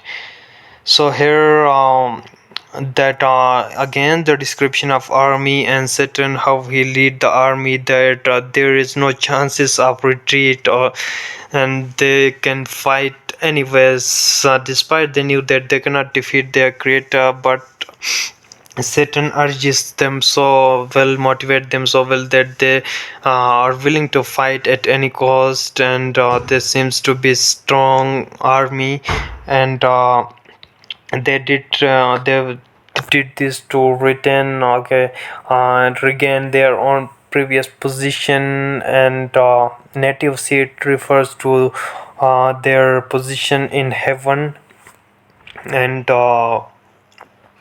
we'll see the next lines. Okay, consent or custom and his regal state, mean the royal state, their state, the position in heaven, put forth at full, but still his strength concealed, which tempted our attempt and wrought our fall. Henceforth his might we know, and know our own, so as not either to provoke or dread never provoke. A better part remains to work in close design by Frodo Gale. So Satan says that we are unaware of the God parts previously. That's why we lost. We get defeated. Now we have got experience, and so this tempted them to fight a war against God. And now he said that now we got experience. Now we thought that how powerful God is, and how powerful we are, and what are the tricks and tips that we can adapt, and alternatives we can search to harm God. And we have to work secretly, and we have to this time we have to adopt a false fraud ways to deceit God. And we'll see the next lines. What force affected not what he no less at length from us may find who overcomes by force hath overcome but half his foe. Space may produce new words whereof so rife. And there went a fame in heaven that he ere so long intended to create, and therein plant a generation whom his choice regard should favour equal to Son of Heaven. Hither if but to Piri, but shall be perhaps our first eruption thither or elsewhere, for this infernal pit shall never hold. So he's telling that they cannot be, it cannot be done through power, but it can be achieved by false method. And Satan's talk about creation of earth, and he's telling them that his foe, yes, foe refers to his foe God, and he said that we make our stance better, and somehow by any means we can harm God. Here he refers to God, and Satan talk about creation of earth and type of honor, and the creatures on earth, and his pet in heaven, and God is going to make earth, and we are going to corrupt the creation of God. A generation whom his choice regard shall favour equal to Son of Heaven. Hither it but to perish shall be perhaps our first eruption, hither or elsewhere, for his infernal pit shall never hold. Celestial spirits in bondage nor in abyss, long under darkness cover, but these thoughts full counsel must mature. Peace is despair. For who can think submission war than war? Open or understood must be resolved. He spake, and to confirm his words overflow. Billions of flaming swords drawn from thighs of mighty cherubim. The sudden blaze far around illusion, illumined, held highly direct.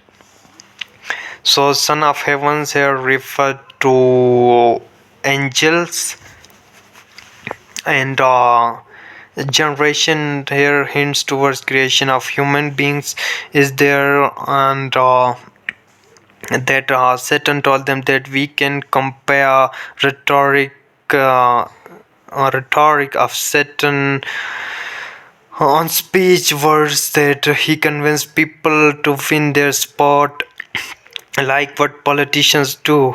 Okay.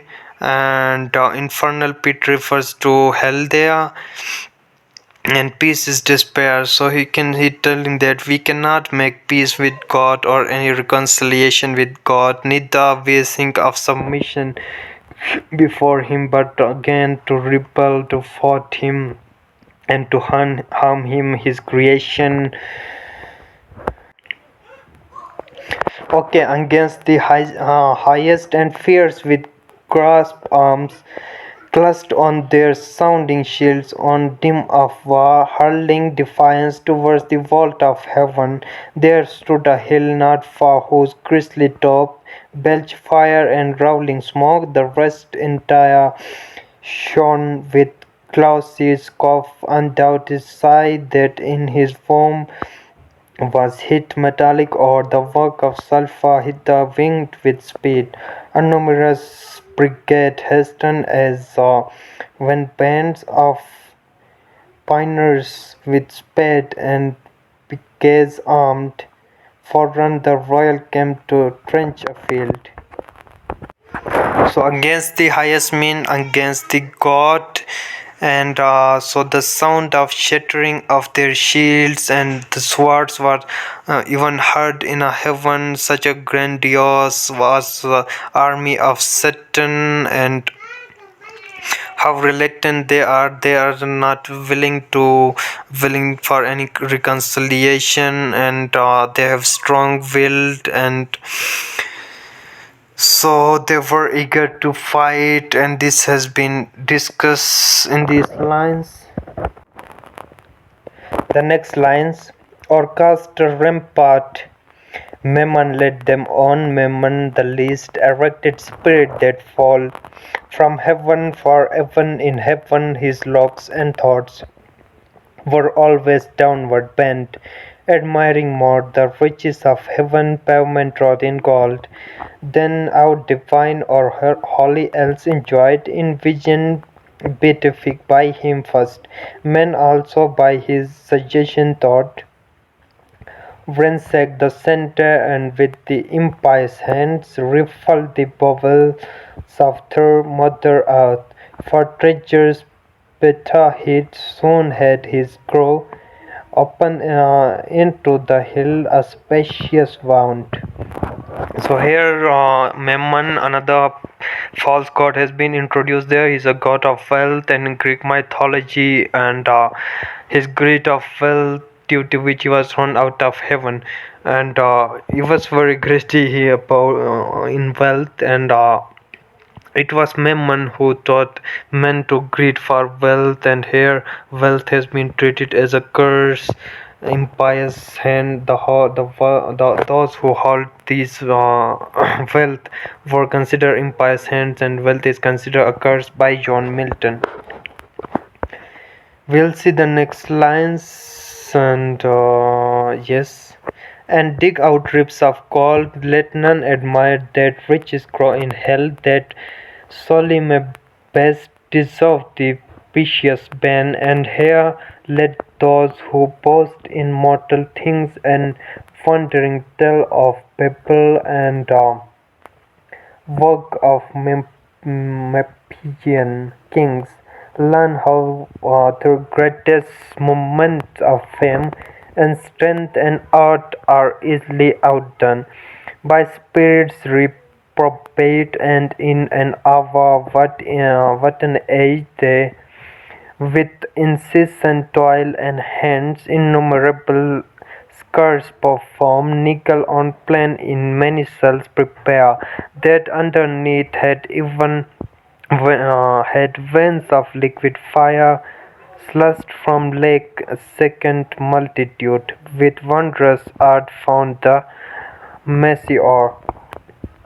So again about Mammon, the god of wealth, and according to Milton, wealth is curse which grows in hell, and humans who they are mortal, mortal, they who chasing mortal things like wealth, when their hands were considered impious, and Babels referred to Babylon. Memphisian kings was an Egyptian king, and he who built the pyramids, and momentous of fame, yes, refers to pyramids. They got fame how grandiose their building is, and spirits reprobate refers to sinful. So it takes year for humans to make things like a building large buildings like pyramids, which take 100 years, and spirits, unlike human beings, the spirits they can do in an hour. Okay, it's very easy for them. So now it has been discussed that the archangel they are preparing to build their own capital city, you can say, and they are making it much more grandiose than any building in the history, more even more grandiose than pyramids or more than that. So they start working and searching for treasures, and they were divided into groups and given tasks, and Memnon is leading them, who is a god of wealth. Okay, and hence numerable skulls perform nigh on the plain in many cells. Prepare that underneath that vein of liquid fire slays from lake a second multitude. It refers to a second group of angels, and they were assigned tasks.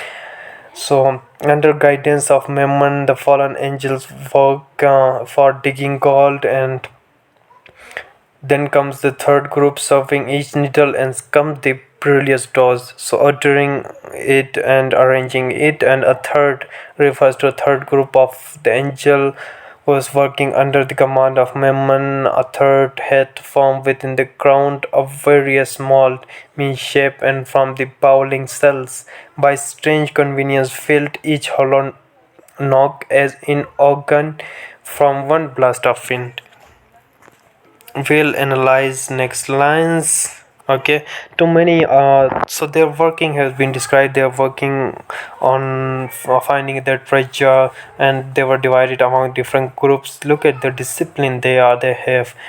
And too many are a row of pipes, the soundboard breathes unknown out of earth, a fabric huge rose-like exhalation with a sound of dulcet symphonies and voices fit, built like a temple where pilasters round were set and Doric pillars of overlaid with golden architrave, nor did their want cornice or frieze with bossy sculptures carved. The roof was fretted gold, not Babylon nor great Al-Cairo. Such magnificence equal in all three glories to enshrine pillars and serapis, their gods or sit.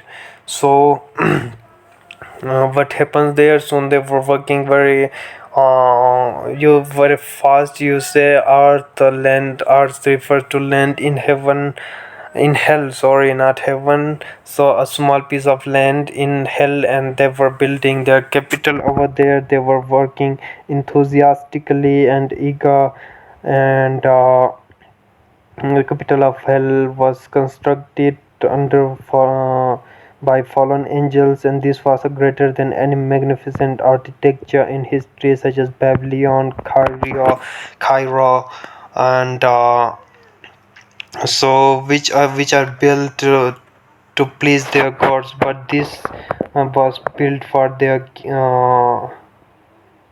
for their kings and Babylon gods, and we'll see that the kings when Egypt with Assyria strove in wealth and luxury, the ascending pipe.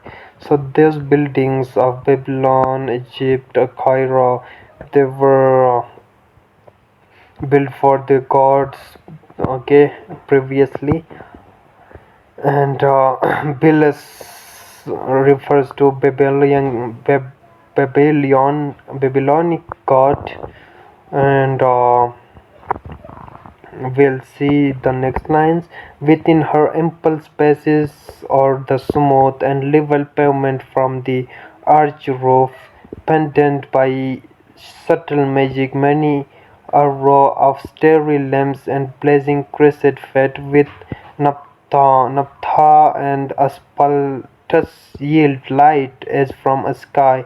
The hasty multitude admiring enter the work, some praise, and some the architect his hand was known. And so pendant means suspended or hanging. So they shuttle like a magical things hanging, and naphtha and aspartame they were used as a fuel, and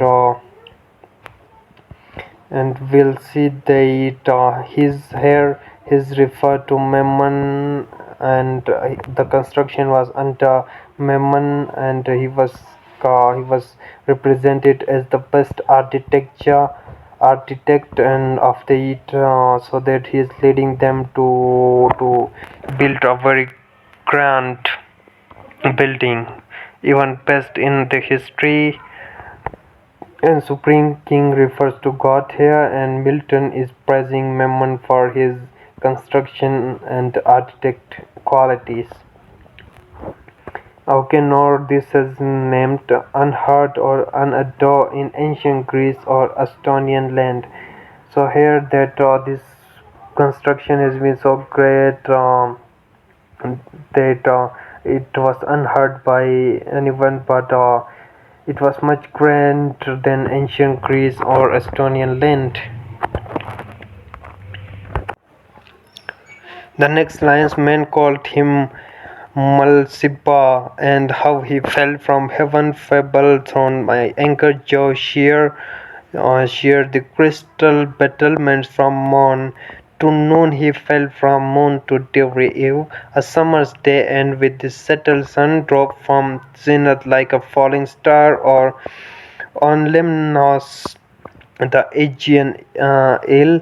Thus they relate, erring, for he with his rebellious rout fell long before, nor aught avail him now to have built in heaven's high towers, nor did he escape by all his engines, but was headlong sent with his industrious crew to build in hell. So as in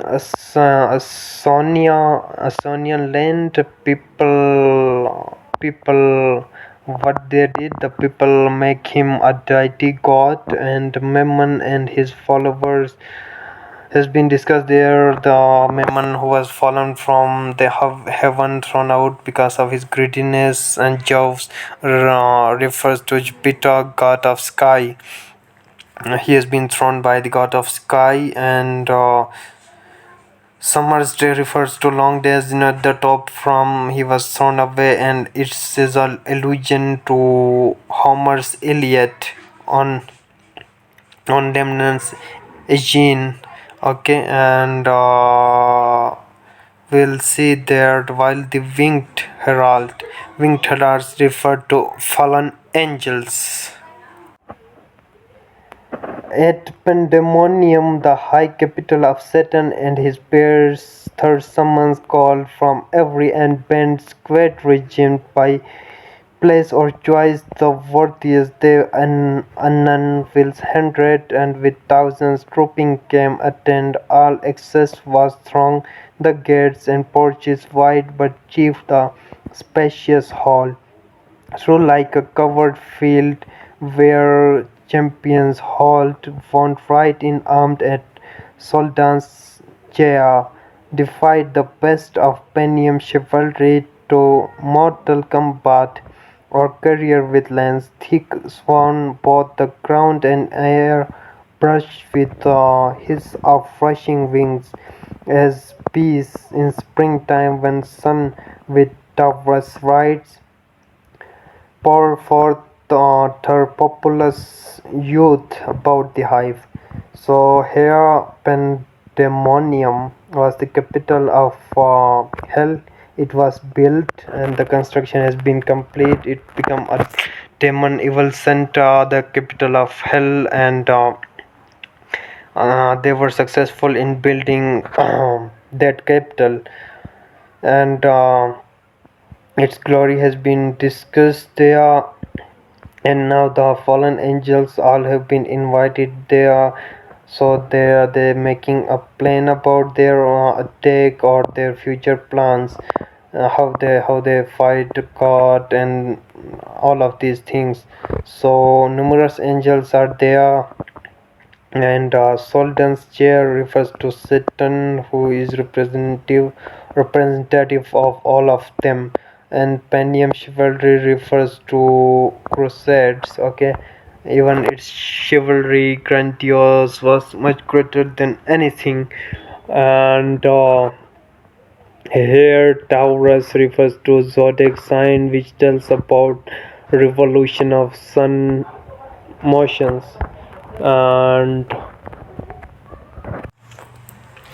in clusters they among fresh dews and flowers flee to and fro or on the smoother plank the suburbs of Thurstra built Strudel new rubbed with palm expatiate and confer.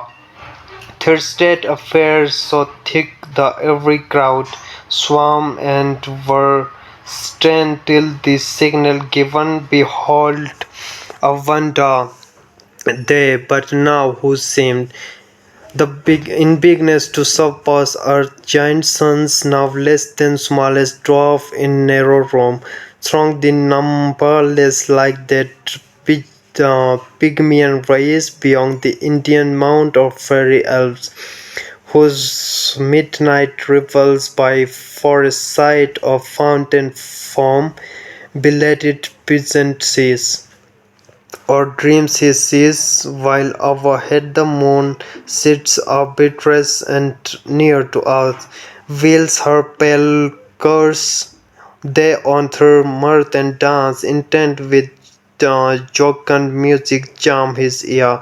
At once with joy and fear his heart rebounds, thus incorporeal spirits to smallest forms reduced their shapes immense and were at large, so without number still amidst the hall of that infernal court, but far within in their own dimensions like themselves the great seraphic lord and cherubim in close recess and secret conclave sat a thousand demigods on golden seat frequent and full after short silence then summons read the great consult begin. So this is the end. Okay, what happens at the ending that they were built the pandemonium their capital of the hell and what they did to the as they were spirits the archangels the fallen angels rebellion angels they reduced their size to a small dwarf and to fit into that capital and numerous thousands of them are there and they were invited in the pandemonium. It's a kind of meeting because a kind of meeting was held over there to make their plans and the fallen angels yes change their shape I already told you and we'll see that but the seraphic and seraphic and cherubim angels the highest rank angels that didn't change their shape or size and others adopted dwarf like shape and they come all of them are gathered there for council in the pandemonium and so there is discipline there and someone okay and someone read the great council began. So the council began and Satan is the leader and what they decide about their attack they have to make a decision so for that sake they are all there so these things have been discussed in book 1 of Paradise Lost. So thank you very much. The notes are in the description. Click the link to get access. Thank you.